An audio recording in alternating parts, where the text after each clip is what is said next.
If you get the sort of steady as she goes pick up in indicators that we have been over the past few months, how many hikes would you be comfortable with this year?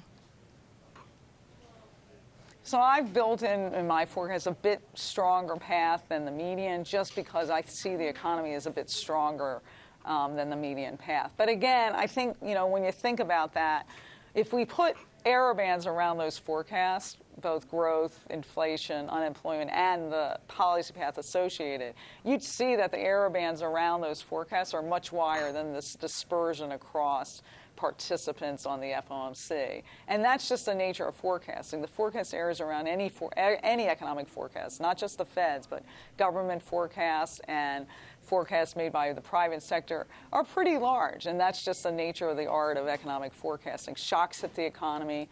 Things play out differently than you might anticipate in the beginning of the year. And we just have to be able to, accept that. We're in an environment, the economic state of the art models, which model is going to be the best predictor at any one point in time given economic conditions.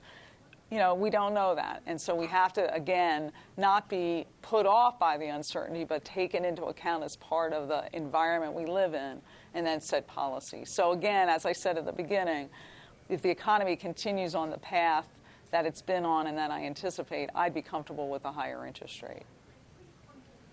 Are you comfortable with where the jobs outlook is at the moment? Because I know, as here in Australia, the RBA has also been sort of battling these stronger headline numbers, but participation and that sluggish wage growth really being, pretty stuck where it is. Is that, I guess, as good as it gets when it comes to the US?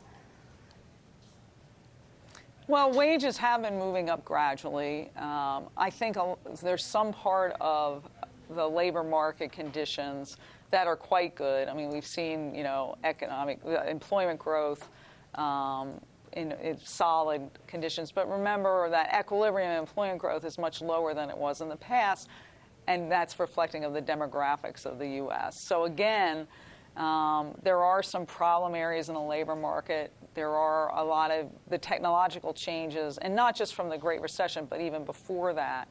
And the globalization, which if some jobs are not economical in the U.S., those things have changed our labor markets. And I think it behooves the country to think about what's the best way to train workers, educational programs, so that workers who've lost their jobs can transition into jobs that are going to be in demand in the future. And there are a number of programs, individual programs going on to help do that. But I think as a country, we should spend a lot more effort in thinking about what are the right ways of doing that in a broader sense. Because productivity growth, of course, is dependent on skill sets, labor. Loretta, let me quickly ask you this. At just 36%, the market pricing for a March hike, would you be comfortable moving next month? So again, I think that the market is always going to have some probability of what they think the Fed's going to do. Our job is to be as transparent about the rationale for our policy path. We certainly never want to surprise the markets, but I think most people, when they're thinking about the U.S. economy, see it on a pretty good and sound footing.